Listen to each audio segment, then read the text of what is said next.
Welcome back to Rocky Mountain Marketing. Today, my guest is Casey Cheshire. Casey is a marketer, a serial entrepreneur, and an adventurer. He has been an EO for close to 10 years and counts his relationships as a key reason for his continued success.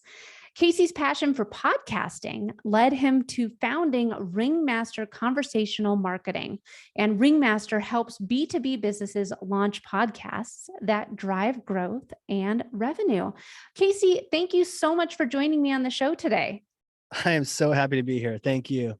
Yeah. And you and I have had the opportunity to talk before we hit record here. And I know that you're going to share a lot of great tips for today's listeners. And we both come from podcasting. So we both enjoy talking to each other and hearing conversations. And before we dive into what it is that Ringmaster Conversational Marketing does, just tell us a little bit about yourself. Tell us where you grew up and what life was like growing up for you.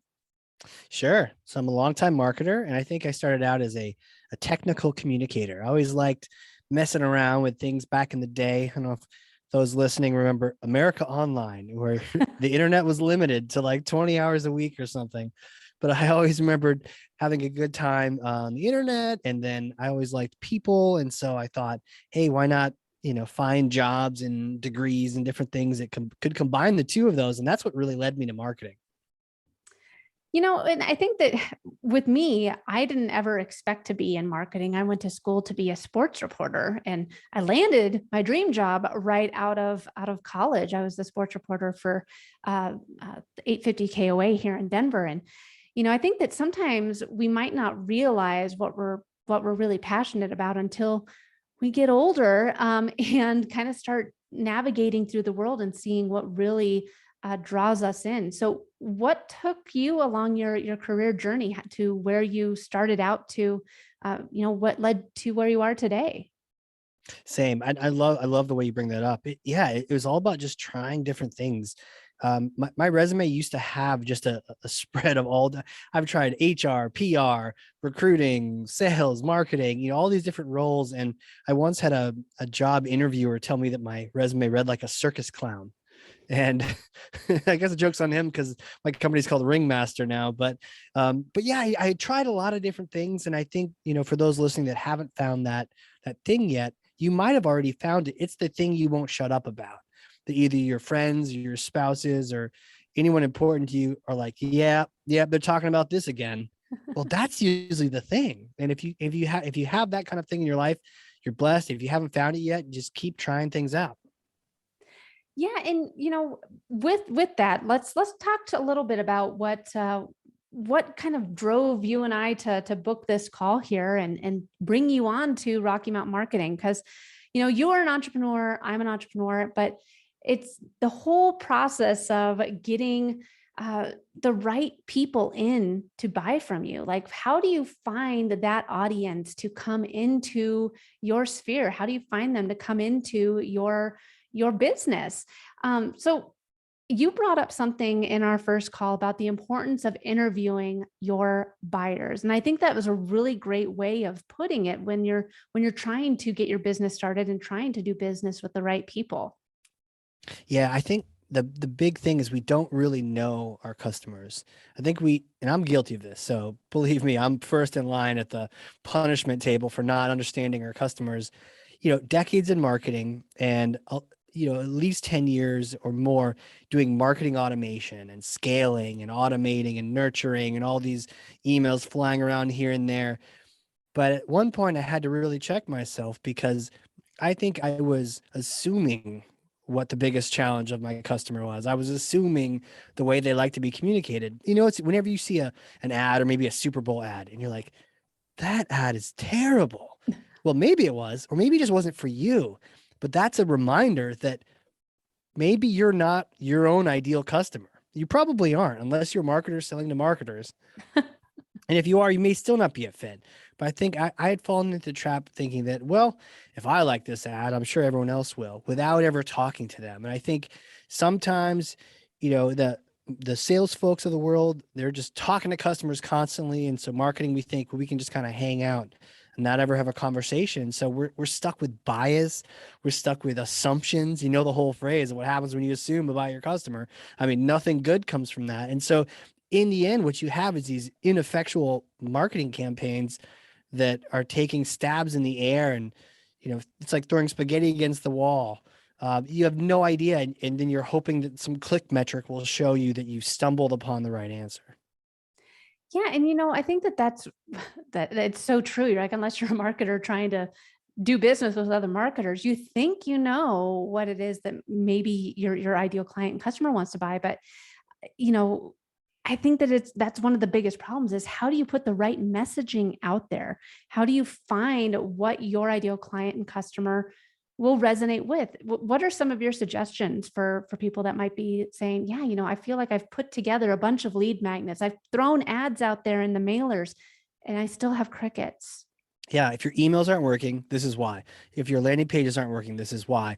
If the print mail, if the event invitation, the webinar invites, if you're getting tiny click-through rates, if you're getting a terrible conversion rate, if the cost per acquisition is way too high, the reason is you're not talking to them. And it reminds me of one of those situations where it's like the Peanuts, where there's a cartoon, and if the adults were talking, it was like this wow wow wow, and you couldn't quite hear what they were saying, but that's what it sounded like.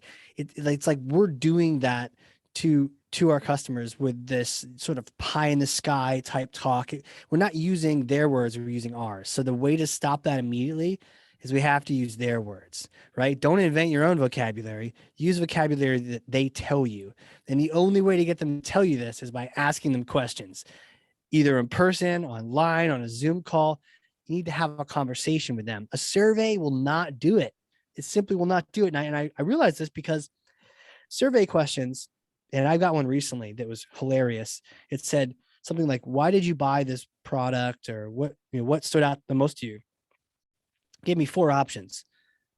No other option, none of the above, just 4 options. Those 4 options were not the answer. There was another thing that was actually the reason why, and it was very clear to me that the other thing was the reason why, but this company's not ever going to know that, right? Because they picked 4, and now I have to pick one of those 4, which just leads into more of their bias. Well, 31% chose this answer. Yeah, but they didn't have any other option.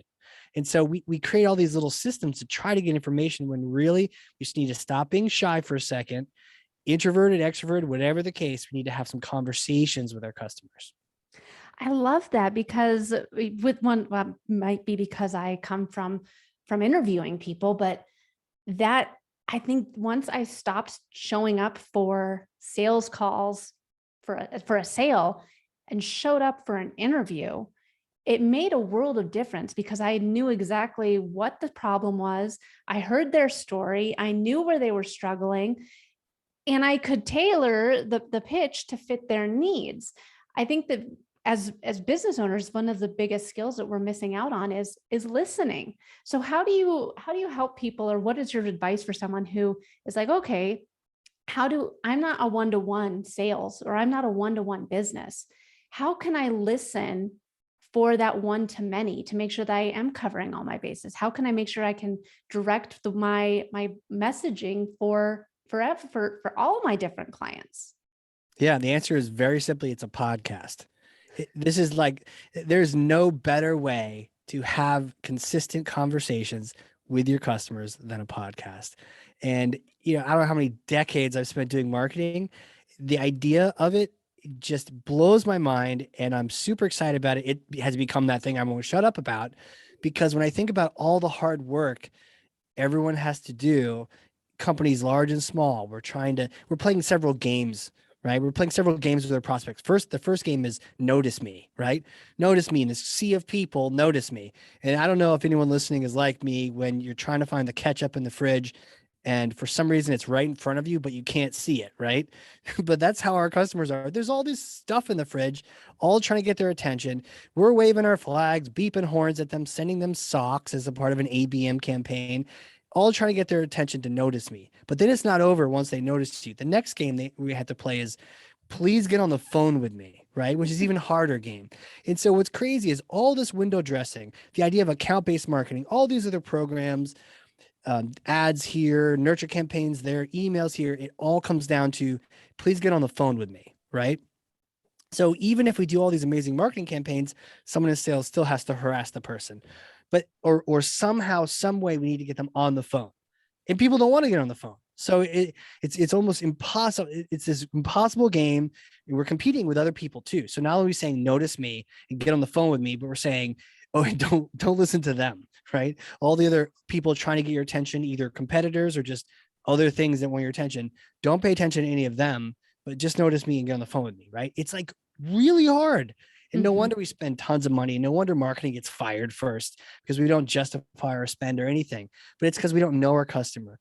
And I spent, yeah, I think it was over the course of just getting a coffee with one customer at a Starbucks one time. It completely changed my mind. And I realized, oh, there's this one piece of thing I need to communicate in their marketing campaigns, and it'll totally change the game for them and for that client. And it did. So all I needed was just a few minutes of their time, but nobody wants to give us time, right? So the flip is, instead of trying to take time, we give time. And one of my favorite quotes is by a really smart guy named Dan Sullivan. And he says, everyone is competing to get your attention, but no one is competing to give you attention.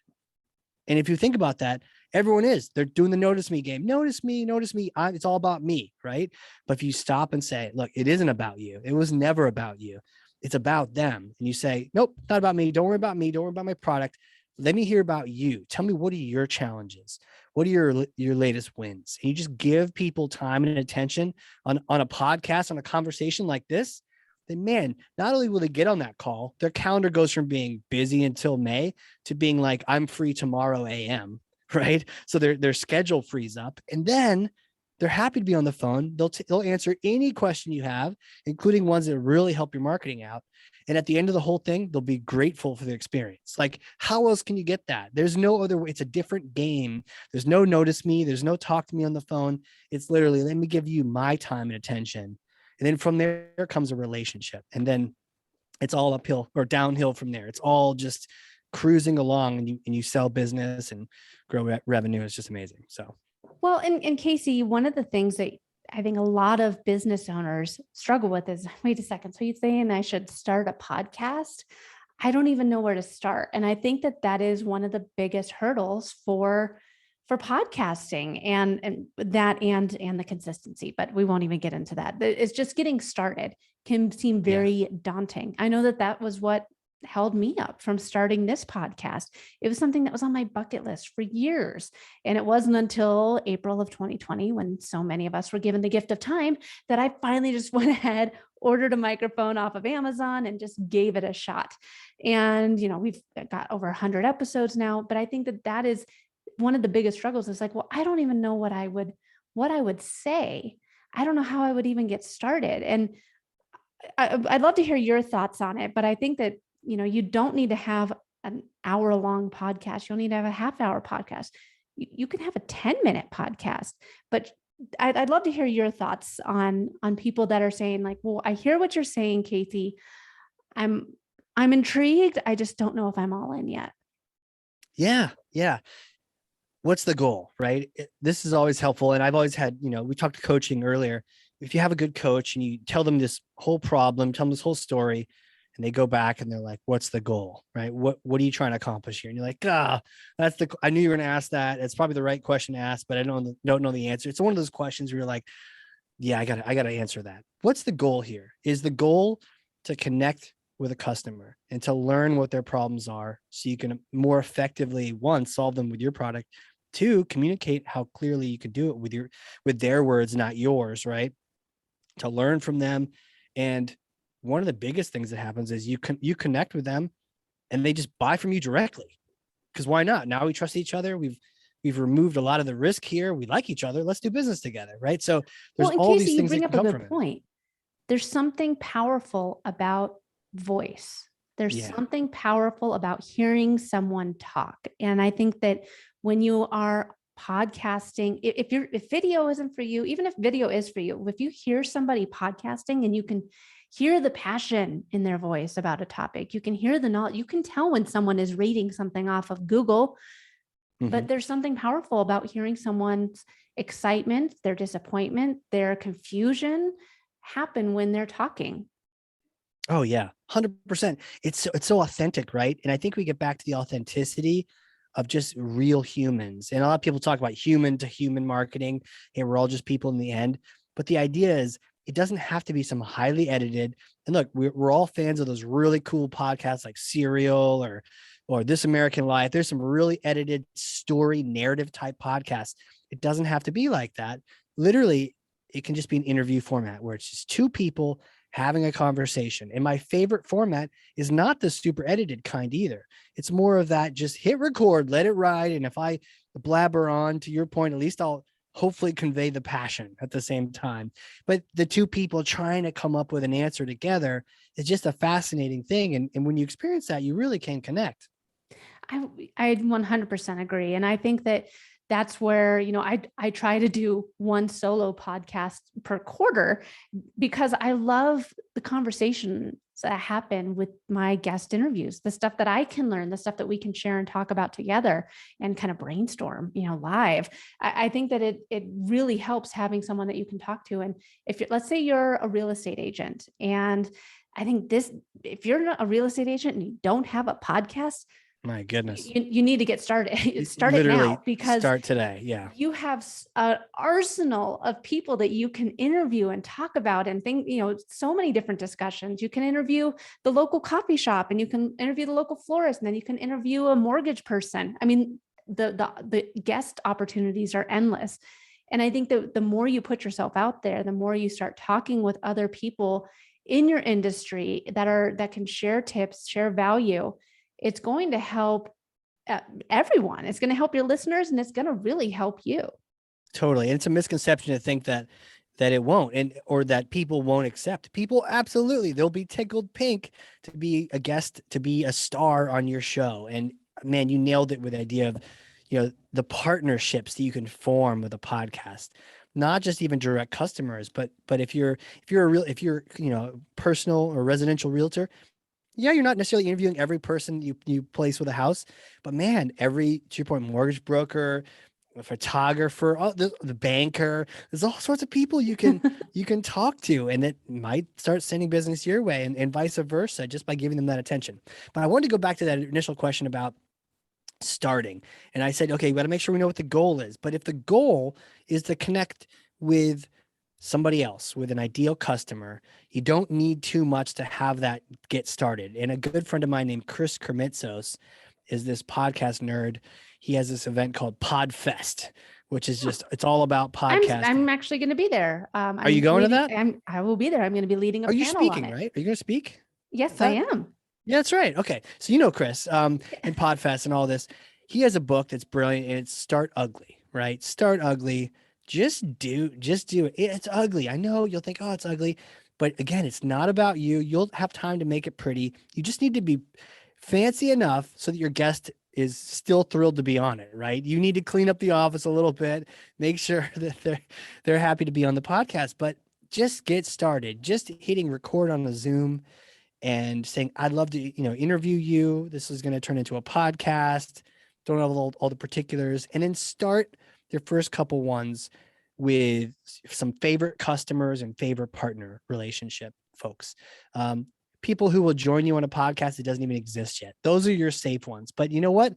Soon after those three are listed, I got this amazing marketer, Adele Ravella, who wrote the book Buyer Personas. And she joined, I think, episode 3 of mine. Like, I'm on at 300 now, but she joined 3, and I had no business talking to her, at least in my mind. Here's this person who's written this world famous book. She's like, yeah, I'll be on your podcast, I'll be episode 3 on that thing. But man, did she taught me live on that thing all about buyer personas and whatnot. I can't say enough about that. But yeah, literally, you'll have the most amazing people join you right out of the gate. You don't even need to worry or obsess about it. Yes, there's a lot of little details, but you can figure those out over time.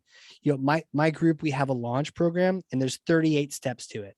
But those 38 steps are ones that we're doing for you, as opposed to you needing to do them. So yeah, there's a lot of things, but don't worry too much about the gear and the recording. There's apps you can do it by yourself. You can work with a group.